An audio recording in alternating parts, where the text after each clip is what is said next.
എന്താണെന്ന് ഈ വീട്ടിലുള്ള എല്ലാവർക്കും അറിയാം. അതുകൊണ്ട് തന്നെ നീ ഒരു കാര്യം പറയുമ്പോഴേ അത് സംശയത്തോടു കൂടി എല്ലാവരും നോക്കിക്കാണും.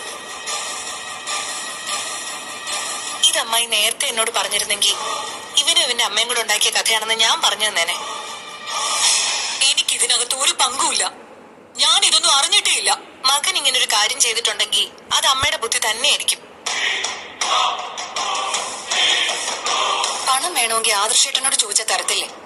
അതിനെന്തിനാ ഇങ്ങനെ വളഞ്ഞ വഴിക്ക് പോകുന്നത്? ഇവൻ പണം ചോദിച്ചാ ആദർശ കൊടുക്കില്ല. കാരണം ഇവൻ നല്ല കാര്യത്തിന് വേണ്ടിയല്ല പണം ചോദിക്കുന്നത്, ദൂർത്തടിക്കണം. നീ കരുതിയോ ചെക്കുമായിട്ട് ബാങ്കിലേക്ക് പോയാ അതൊക്കെ പാസ്സാവുന്നു? ഞാനും ഈ കുടുംബത്തിൽ വന്നിട്ട് കുറെ കാലമായി. അതുകൊണ്ട് തന്നെ കള്ളക്കളികൾ കണ്ടു കഴിഞ്ഞാ കുറെയൊക്കെ എനിക്കും മനസ്സിലാകും. ഇവൻ 50 ലക്ഷം തട്ടിയെടുക്കാൻ ശ്രമിച്ചെന്ന് മാത്രമല്ല, ആദർശിനെ കരി വാരി തേക്കാനും ശ്രമിച്ചു.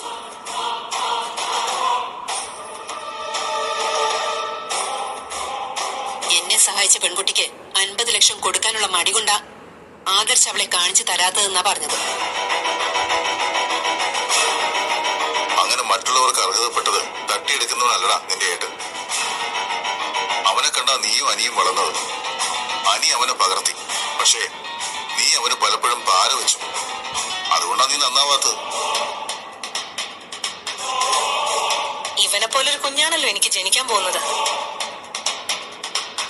നിനക്ക് ഒരു ചെലവുമില്ലല്ലോ അബി. പിന്നെ നീ എന്തിനാ ഇങ്ങനെ അത്യാഗ്രഹം പിടിച്ച് മനസ്സുമായിട്ട് നടക്കുന്നത്? പണം സമ്പാദിക്കാൻ വേണ്ടി എന്തും ചെയ്യരുത്.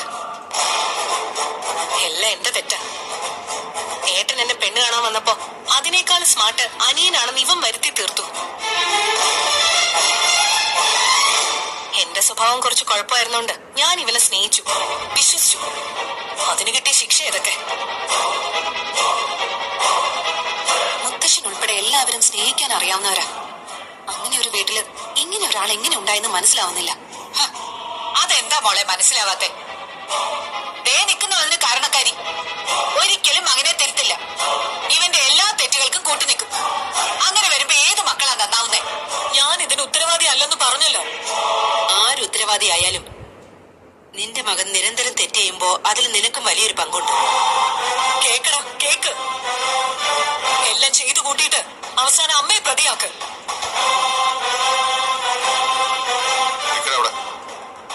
ഇനി ഇതുപോലെ എന്തെങ്കിലും ചെയ്താ അടിച്ചതിനെ വെളിയിലാക്കും, ഓർത്തോ നീ.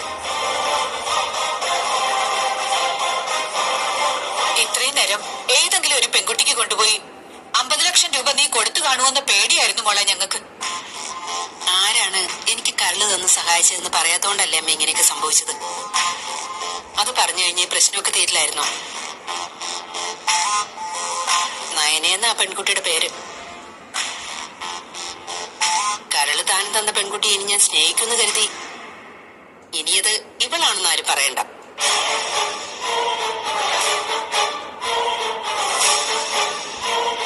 അങ്ങനെ അമ്മായിമ്മയ്ക്ക് മരുമോളോടുള്ള സ്നേഹമൊന്നും കൂട്ടണ്ട. എന്തായാലും ഇവളൊരിക്കലും എന്നെ അങ്ങനെയൊന്നും രക്ഷിക്കാൻ പോകുന്നില്ല. ഇനി രക്ഷിച്ചാലോ ദേവയാനി? ഒരിക്കലും രക്ഷിക്കില്ലമ്മേ. അങ്ങനെ ചെയ്യാനുള്ള നന്മയൊന്നും ഇവൾക്കില്ല.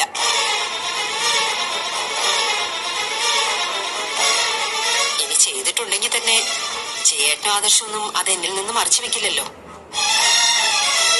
അങ്ങനെ മറച്ചു വെക്കുന്നത് മനസാക്ഷിക്ക് നിരക്കാത്ത കാര്യമല്ലേ? ഏറ്റവും വലിയ ചതിയല്ലേ? അതൊന്നും ഒരിക്കലും എനിക്ക് അംഗീകരിക്കാൻ പറ്റില്ല. ഇവളെനിക്ക് കരള് ഭാഗത്ത് നൽകണമെങ്കിലേ കാക്ക മലർന്ന് പറക്കണം.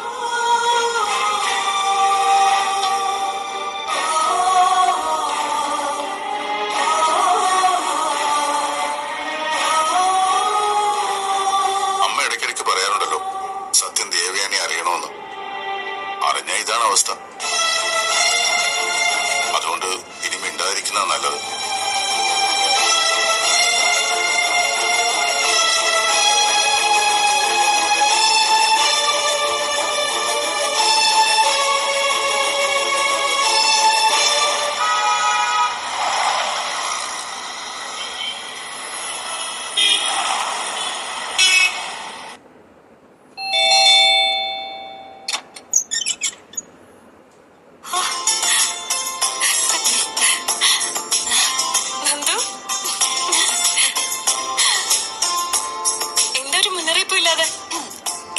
രണ്ട് ചേച്ചിമാരെയും കാണാൻ തോന്നി, അതുകൊണ്ട് ഞാനിങ്ങി പോന്നു. അങ്ങനെ തന്നെ വേണം. നിനക്ക് ഞങ്ങളെ കാണാൻ തോന്നുമ്പോ ഇവിടേക്കല്ലാതെ പിന്നെ വേറെ എവിടേക്കാ പോണ്ടേ? ചില വിലക്കൊക്കെ ഉണ്ടാവും, അതൊന്നും നീ മൈൻഡ് ചെയ്യണ്ട.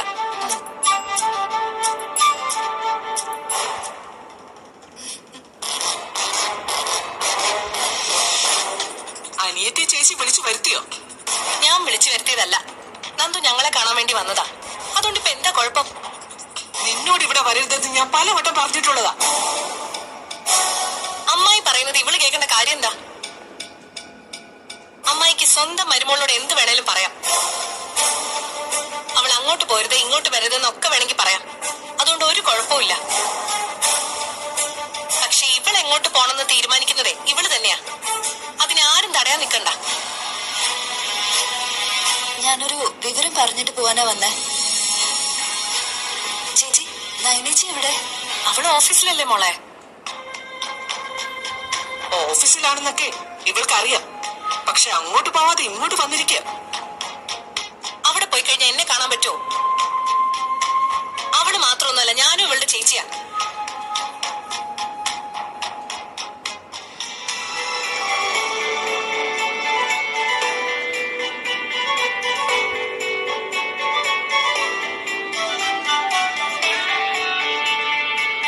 എന്താ?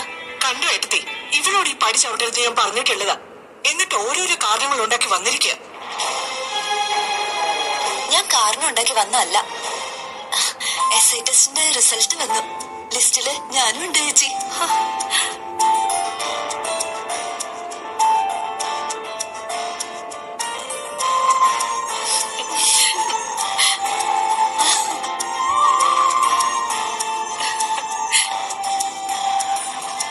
ഭാവിയിലെ SIയോടാ ഇവിടെ ചിലരൊക്കെ കയർത്ത് സംസാരിക്കുന്ന.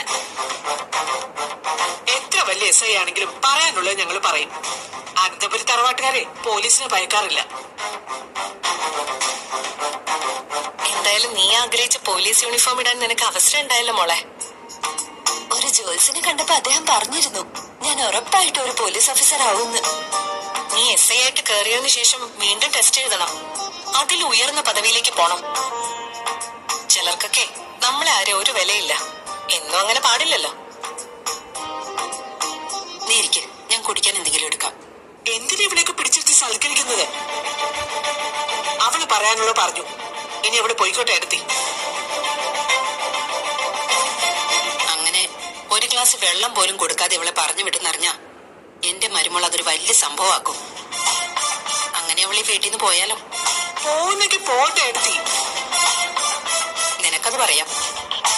പിന്നെ ആദർശം ഉറങ്ങാതെ തെക്ക് വടക്ക് നടക്കുന്നത് ഞാനല്ലേ കാണേണ്ടത്. എന്തായാലും നീ ഇരിക്കും. വേണ്ട ആന്റി, ഞാൻ പോവാ. നിന്നോട് ഇരിക്കാനല്ലേ പറഞ്ഞേ? പിന്നെ നീ എന്തിനാ പോകുന്നേ? അവിടെ ഇരിക്കും. അവരെത്തി. മനപ്പുറം വഴക്കുണ്ടാക്കാനായിട്ട് ഓരോന്ന് കേറി വരിക. അവളുടെ അച്ഛനും അമ്മയ്ക്കൊക്കെ ഏത് നേരം ഇവിടെ വന്ന് കയറി ഇറങ്ങാം. എന്റെ വീട്ടിൽ ആരെങ്കിലും വന്നു കഴിഞ്ഞാ അത് വലിയ കുഴപ്പം ഇവിടെ എല്ലാവർക്കും. അതേടി, നീ നിന്റെ അനിയത്തിയും ഈ വീട്ടിലേക്ക് മാന്യമായിട്ടല്ല കയറി വന്നത്. എന്നാ അനാമികമോൾ അങ്ങനെയല്ല. ഒരു പെൺകുട്ടിയെ വിവാഹം കഴിച്ച് അയപ്പിക്കേണ്ട രീതിയില അനാമികമോളെ ഇങ്ങോട്ട് പറഞ്ഞു വിട്ടിരിക്കുന്നത്. അതിന്റെ ഒരു സ്നേഹം എന്തായാലും മോളോടും മോളുടെ വീട്ടുകാരോടും ഞങ്ങൾ കാണിച്ചിരിക്കും.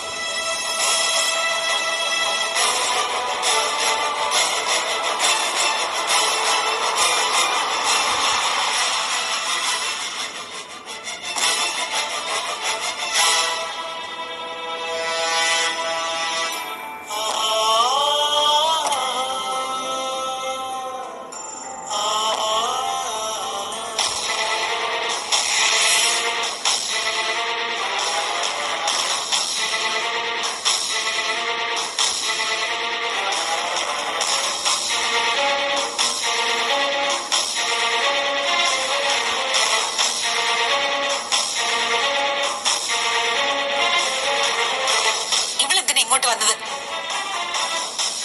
എന്തിനാന്നേ ഞാൻ പറയാം. SI ടെസ്റ്റിന്റെ റിസൾട്ട് വന്നു. ലിസ്റ്റിൽ മോളുണ്ട്.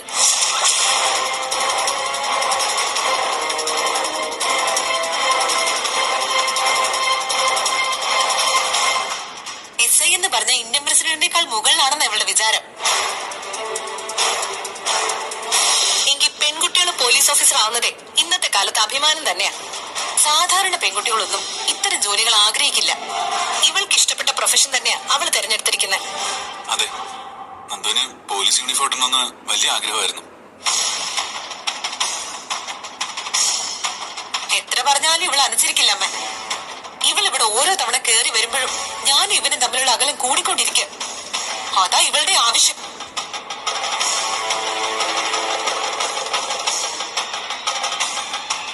ഒരു ദിവസം ഞാൻ പൂർണ്ണമായിട്ട് ഈ വീട്ടിൽ നിന്ന് ഒഴിഞ്ഞു പോണം. എന്നിട്ട് ആ സ്ഥാനത്തേക്ക് ഇവക്ക് കയറി വരണം.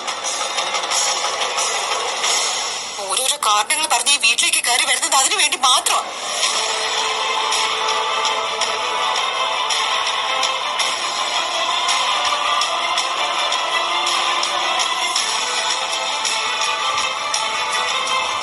മോള് പറഞ്ഞത് സത്യം.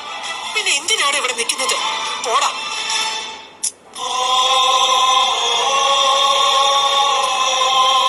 പോകാനല്ലേ പറഞ്ഞത്?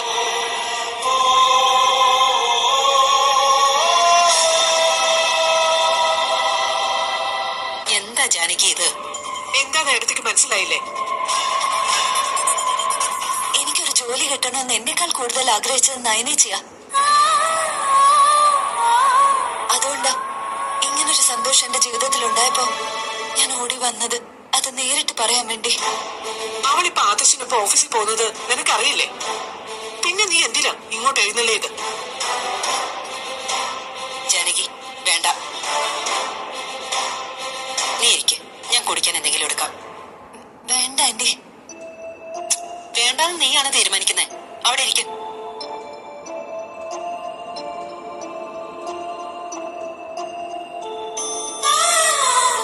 എന്റെ മരുമോളുടെ അനിയത്തി നല്ലൊരു വാർത്തയെ പറഞ്ഞത്.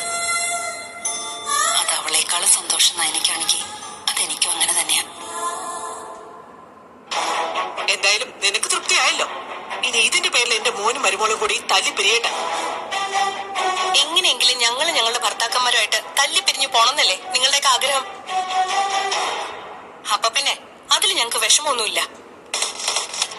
പിന്നെ ഇവൾക്ക് ഇഷ്ടമുള്ളപ്പോ ഇവൾ ഇവിടെ വരും. അതാരും തടയാനൊന്നും നോക്കണ്ട. മോള് വാ, ഇരിക്ക. എന്നിട്ട് വേറെ ആർക്കൊക്കെ സെലക്ഷൻ കിട്ടി? ചേച്ചിക്ക് അശ്വിനെ അറിയില്ലേ? അവനും കിട്ടി.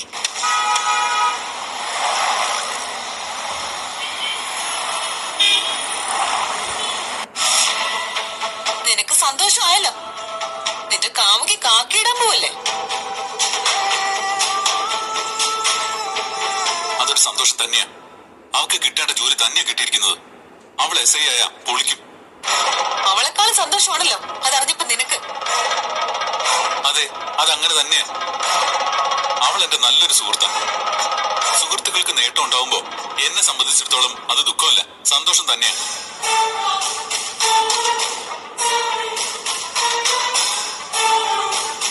അവൾ SI ആയിട്ട് എന്നെ കള്ളക്കേസിൽ കൊടുക്കുവോ? അങ്ങനെ ഒരു പേടിയൊന്നും നിനക്ക് വേണ്ട. പക്ഷെ നീ തെറ്റ് ചെയ്തിട്ടുണ്ടെങ്കിൽ അവൾ നിന്റെ മുഖം നോക്കാതെ അകത്താക്കിയെന്നും വരും. തെറ്റ് ചെയ്തില്ലെങ്കിലും അങ്ങനെ ചെയ്തു നീയും അവളും കൂടി വരുത്തി തീർക്കുമല്ലോ. അങ്ങനെ വളഞ്ഞ വഴിയിലൂടെ പോകുന്ന ആളല്ല ഞാൻ. നീ എന്തിനാ ഈ വീട്ടിൽ വന്ന് കയറിയെന്ന് എനിക്കറിയാം. നിനക്ക് നല്ലൊരു ഭാര്യ അവൻ താല്പര്യമില്ല. നിന്റെ മനസ്സിൽ മറ്റെന്തൊക്കെയാണ്. നിന്നെ പോലെ ഒരുത്തിനെ ഒരു പെണ്ണ് സ്നേഹിക്കത്തില്ലടോ. പിന്നെ എന്തിനാടി നീ ഇവിടെ കടിച്ചു തൂങ്ങുന്നേ? ആൾക്കാരെ ബോധിപ്പിക്കാനോ? വന്ന അന്ന് മുതൽ തുടങ്ങിയതാ ഈ യുദ്ധം. സത്യം പറഞ്ഞാൽ അത് കാരണം എന്റെ സ്വാതന്ത്ര്യം നഷ്ടപ്പെട്ടു. നീ ഒരു കിഴങ്ങനാ. ആയിക്കോട്ടെ, അങ്ങനെ ഒരു കിഴങ്ങിന്റെ കൂടെ നീ എന്തിനാ കഴിയുന്നെന്നാ ഞാൻ ചോദിച്ചത്. നമ്മുടെ വിവാഹം നടത്താൻ എനിക്കായിരുന്നില്ലല്ലോ താല്പര്യം. നിനക്ക് നിന്റെ അച്ഛനും അമ്മയ്ക്കും ആയിരുന്നില്ലേ? അനന്തപുരി തറവാട്ടിൽ കയറി കൂടാൻ നീ എന്റെ അമ്മയെ പോലും കയ്യിലെടുത്തു. ആ, ഇപ്പോഴും അങ്ങനെ തന്നെയാ. നിന്റെ മനസ്സിലാ മറ്റു പയ്യന്മാരുള്ളത്, നിനക്കാ കാമുകന്മാരുള്ളത്. ആ, നിനക്ക് എന്നെ ഇഷ്ടമല്ലാന്ന് മനസ്സിലായി. പിന്നെ എനിക്കൊരു റിലീഫ് കിട്ടാൻ ഞാനും സൗഹൃദങ്ങൾ കൂടണ്ടേ? ആ, അങ്ങനെ സൗഹൃദങ്ങൾ കൂടുന്ന കൂട്ടത്തില് ആരെങ്കിലും നിന്റെ മനസ്സിൽ കയറി പറ്റിയിട്ടുണ്ടെങ്കിലും അവർക്കൊപ്പം നീ പോയാലും എനിക്ക് വിരോധമൊന്നുമില്ല. എനിക്കറിയാടാ നിന്റെ മനസ്സിലിരിപ്പ്. അതുകൊണ്ട് നീ ഇതല്ല ഇതിനപ്പുറവും പറയും. നീ പറഞ്ഞത് സത്യമാ. മറ്റുള്ളവരെ ബോധിപ്പിക്കാൻ വേണ്ടി മാത്രമാ ഞാനിപ്പൊ നിനക്കൊപ്പം കഴിയുന്നത്. അതും എന്റെ അച്ഛനും അമ്മയും നിർബന്ധിച്ചതുകൊണ്ട് മാത്രം. അല്ലാതെ എന്റെ മനസ്സിൽ നിന്നോട് ഇത്തിരി സ്നേഹം പോലും ഇല്ല.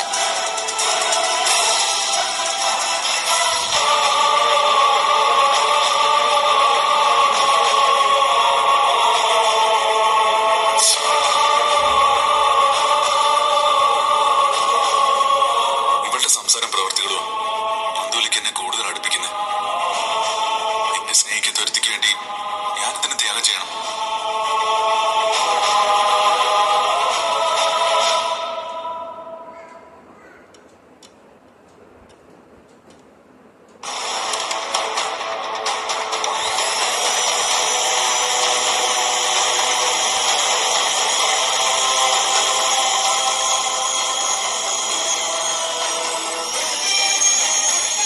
അവളുമാരൊക്കെ വരുമ്പോ എന്തിനാ എടുത്തി ഇങ്ങനെയൊക്കെ ഓരോന്നുണ്ടാക്കി കൊടുക്കുന്നത്?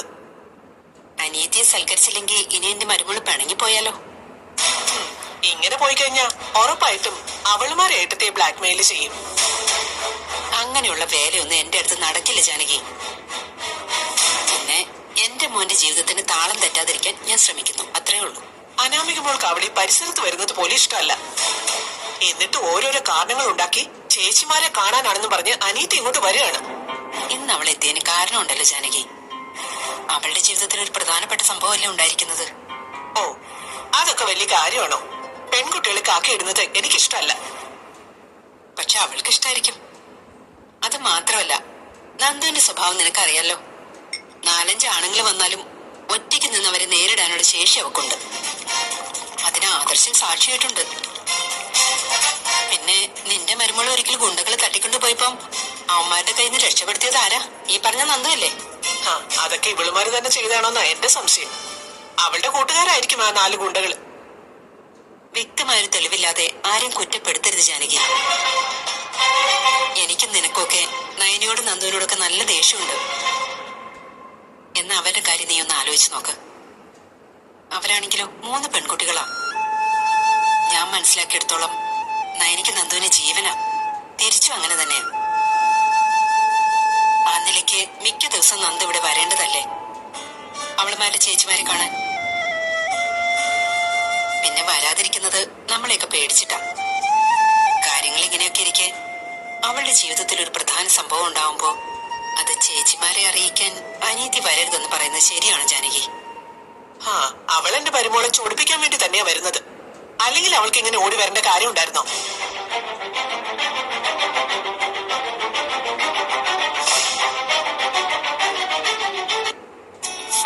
നിന്നെ കുറിച്ച് ഇപ്പൊ വലിയ മതിപ്പാ നമ്മുടെ ഇൻഡസ്ട്രി മൊത്തത്തില്. എന്റെ ഭാര്യ ആയതുകൊണ്ട് ആർക്കും റാഞ്ചി കൊണ്ട് പോകാനും പറ്റത്തില്ല. അതെ, അവളെ SI ടെസ്റ്റ് പാസ്സായതാ. നവ്യേച്ചി ഓഫീസിലോട്ട് വരാന്ന് പറഞ്ഞിട്ടുണ്ട്. ഞങ്ങൾ ഒന്നിച്ച് വീട് വരെ പോവും. അപ്പൊ ഞാൻ വരണ്ടേ? ആദർശേട്ടന് തിരക്കല്ലേ? എന്തായാലും നല്ലൊരു കേക്ക് വാങ്ങി വെക്കും. വൈകുന്നേരം ഞാനും വരാൻ മുറിക്കാം. അവളുടെ ജോലി എന്റെ സ്വപ്നമായിരുന്നു. അവൾക്ക് ഇഷ്ടപ്പെട്ട പ്രൊഫഷൻ ആണെങ്കിലും SI ടെസ്റ്റ് എഴുതിയപ്പോ ഞാൻ അത്ര വലിയ പ്രോത്സാഹനമൊന്നും കൊടുത്തില്ല. വേറൊന്നും കൊണ്ടല്ല ആദർശേട്ടാ, മുന്നും പിന്നും നോക്കാതെ തെറ്റിനെതിരെ പ്രതികരിക്കുന്ന കൂട്ടത്തില. ആ സ്വഭാവത്തെ ഭയന്നല്ലേ പറ്റൂ. അതിനോട് എനിക്കെന്തായാലും യോജിപ്പൊന്നുമില്ല. ശരിക്കും ഉള്ളത് പറയാലോ, നന്ദുവിന് യോജിച്ച പ്രൊഫഷൻ തന്നെയാ അവൾ തെരഞ്ഞെടുത്തിരിക്കുന്നത്. ഒരു സാധാരണ പെൺകുട്ടി അല്ല അവള്. അവൾക്ക് നല്ല കരുത്ത. അങ്ങനെയുള്ളവര് പോലീസ് യൂണിഫോമിൽ തന്നെ വരണം. അവളുടെ തല്ല് ഞാൻ നേരിട്ട് കണ്ടിട്ടുള്ളതല്ലേ. ഇനി ഏത് സ്റ്റേഷനിൽ ചാർജ് എടുത്താലും അവിടുത്തെ കില്ലാടികൾക്കൊക്കെ ഇനി നല്ല കോളാ. അവന്മാരെയൊക്കെ അവൾ ഇടിച്ച് ശരിയാക്കും. വാ, വാ.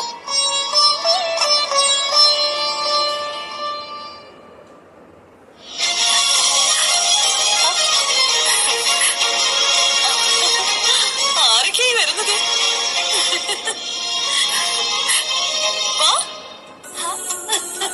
മോളെ, അമ്മ, നയനോളെ, എന്റെ 2 ചേച്ചിമാരും ഒന്നിച്ചു വന്നല്ലോ. അതൊരു അത്ഭുതമാണല്ലോ. ഒരു അത്ഭുതവും ഇല്ല. നീ പോലീസ് ഓഫീസർ ആവാൻ പോവല്ലേ? അപ്പൊ ആ സന്തോഷം നമുക്ക് ഒന്നിച്ച് ആഘോഷിക്കണ്ടേ? അത് കറക്റ്റ്. കൺഗ്രാറ്റുലേഷൻസ്. എനിക്കില്ലേ? കുഞ്ഞുവാ. ജോലി തന്നെ അവസാനം കിട്ടിയല്ലോ. കിട്ടി ഇനി ആരെയൊക്കെ ഇവിടെ ഇടിച്ച് പഞ്ചറാക്കുന്ന ദൈവത്തിന് മാത്രമേ അറിയൂ. നിയമലംഘനം നടത്തുന്നവരെ ചവിട്ടി കൂട്ടണം മോളെ. ആഹാ കൊള്ളാം. ഒരു സമയത്ത് നിയമലംഘനം മാത്രം നടത്തി നടന്നവളായി പറയുന്നത്. അത് ശരിയാ. പക്ഷെ ഞാൻ ഇന്ന് അനന്തപുരി തറവാട്ടിലെ മരുമോളാ. ആ കുടുംബം എന്റെ സ്വഭാവം മാറ്റി. പിന്നെ എന്റെ അനിയത്തിമാര്. അതെ, ഞാൻ നിയമലംഘനം നടത്തിയെന്ന് അമ്മയ്ക്ക് പറയാൻ ഒരു അധികാരവും ഇല്ല. അങ്ങനെ എന്നെ കൊണ്ട് നിയമം പലപ്പോഴും ലംഘിച്ചതേ അമ്മയാ. ചിരിക്കുന്നു നീ. ഓർമ്മയുണ്ടല്ലോ ഒരു സമയത്ത് കോടീശ്വരന്മാരെ തേടി നടന്നത്. ശ്ശോ. രാവിലെ അമ്പലത്തിൽ പോകുമ്പോഴേ ദൈവങ്ങളെല്ലാം അമ്മ നോക്കിയിരുന്നത് ആഡംബര കാറി വരുന്ന കോടീശ്വരന്മാരെയാ. ആ സ്വഭാവമൊക്കെ അമ്മ കളഞ്ഞല്ലോ മോളെ. പിന്നെന്തിനാ അത് പറഞ്ഞുകൊണ്ടിരിക്കുന്നത്? എന്നാ ഞാനും എന്റെ സ്വഭാവം കളഞ്ഞു. അല്ല, നമ്മുടെ ശില്പി എവിടെ? ശില്പി കടയിലെ പിള്ളേർക്കൊക്കെ മധുരം കൊടുക്കാൻ പോയിരിക്കുക. ഉടനെ ഇവിടെ വരും. ആദർശേട്ടൻ വരാന്ന് പറഞ്ഞിട്ടുണ്ട്. അതെയോ? നീ എസ് ആയിട്ടെ എനിക്ക് 1-2 പേരോട് പ്രതികാരം ചെയ്യാനുണ്ട്. അത് വേറെ ആരുമല്ല, എന്റെ ഭർത്താവും അമ്മായിമ്മയാ.